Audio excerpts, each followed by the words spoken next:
সুপ্রিয় দেশবাসী, সবাইকে আন্তরিক অভিনন্দন জানাই। পবিত্র মাহে রবিউল আউয়াল, পবিত্র ঈদে মিলাদুন নবীর অভিনন্দন জানাচ্ছি। বিশেষ করে বিএনপি সরকার মহোদয়কে এবং আমাদের দেশের সম্মানিত প্রাইম মিনিস্টারকে ধন্যবাদ জানাই, কৃতজ্ঞতা স্বীকার করছি ওনার, যে উনি ঈদে মিলাদুন নবী সাল্লাল্লাহু আলাইহি সাল্লাম উপলক্ষে 2 দিনের যে ছুটি মঞ্জুর করেছে, সেজন্য আমরা কৃতজ্ঞতা জ্ঞাপন করছি। আমরা ওনার কৃতজ্ঞতা স্বীকার করছি এবং ওনাকে ধন্যবাদ জানাচ্ছি।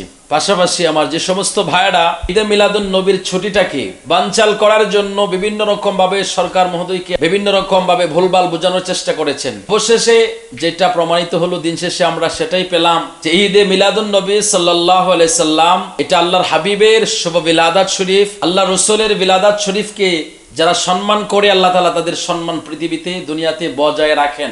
আর যারা অসম্মান করে তাদেরকে আল্লাহ তাআলা পদে পদে, জায়গায় জায়গায়, রাস্তায় রাস্তায় তাদেরকে অপমান অপদস্থ হতে হয়। এটা পৃথিবীর বিরল ইতিহাস। তো যারা ঈদে মিলাদুন নবীর বিপক্ষে তারা কথা বলছিল, অবস্থান নিয়েছিল, ঈদে মিলাদুন নবীর ছুটিটাকে বানচাল করার জন্য চেষ্টা করেছে, যত চেষ্টা করেছে সমস্ত তাদের অপচেষ্টাগুলো ব্যর্থ হয়েছে। ইনশাআল্লাহ আমাদের ঈদে মিলাদুন নবী সাল্লাল্লাহু আলাইহি সাল্লাম এই ছুটিটা মঞ্জুর হয়েছে। আমরা সরকারের প্রতি কৃতজ্ঞ। এভাবেই যেন প্রতিটা মুহূর্তে আমাদের আহলে সুন্নাত ওয়াল জামাত, আমাদের প্রিয় নবীর দ্বীন ধর্মকে টিকে রাখার জন্য আমাদেরকে যেন ওনারা এভাবে সহযোগিতা করে। আমরা প্রাণ ভরে মন ভরে সরকারের জন্য দোয়া করি, সরকার বহু বছর টিকে থাক।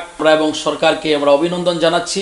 বাংলাদেশের সমস্ত সর্বস্তর জনগণকে আমরা এটা মেসেজটা পৌঁছাই দিতে চাই যে ঈদে মিলাদুন নবী শুধু বাংলাদেশে না, আপনি পৃথিবীর যে কোনো দেশে তাকেই দেখেন, খুব জাঁকজমক ভাবে ঈদে মিলাদুন নবী সাল্লাল্লাহু আলাইহি সাল্লাম অনুষ্ঠান তারা উদযাপন করে থাকে।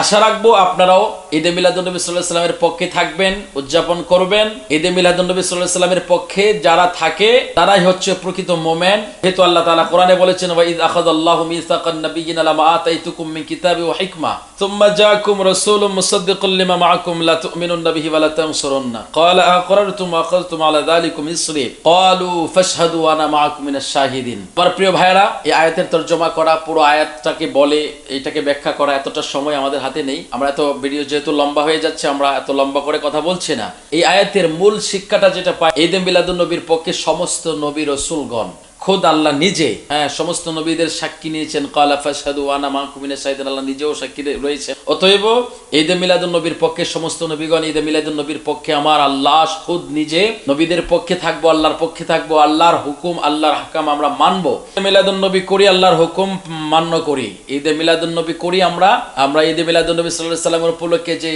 মিলাদ মাহফিল হয়, অনুষ্ঠান হয়, আমরা সেখানে অংশগ্রহণ করি। এটা নবীদের আমল। অতএব যারা আপনাদেরকে ভুলভাল বোঝানোর চেষ্টা করে, এদের থেকে আপনারা সাবধান থাকবেন, সতর্ক থাকবেন। আপনাদের আহাল পরিবারকেও সতর্ক রাখবেন। এরা মানুষরূপী, আলেমরূপী, হুজুররূপী, এরা ঈমান চোর। অতএব খুব সাবধান, এদের থেকে বেঁচে থাকতে হবে, নিজে বাঁচতে হবে, নিজের ফ্যামিলি মেম্বারদেরকেও বাঁচাতে হবে। আল্লাহ তাআলা যেন সবাইকে বুঝদান করে। আসসালামু আলাইকুম ওয়া রাহমাতুল্লাহি ওয়া বারাকাতুহু।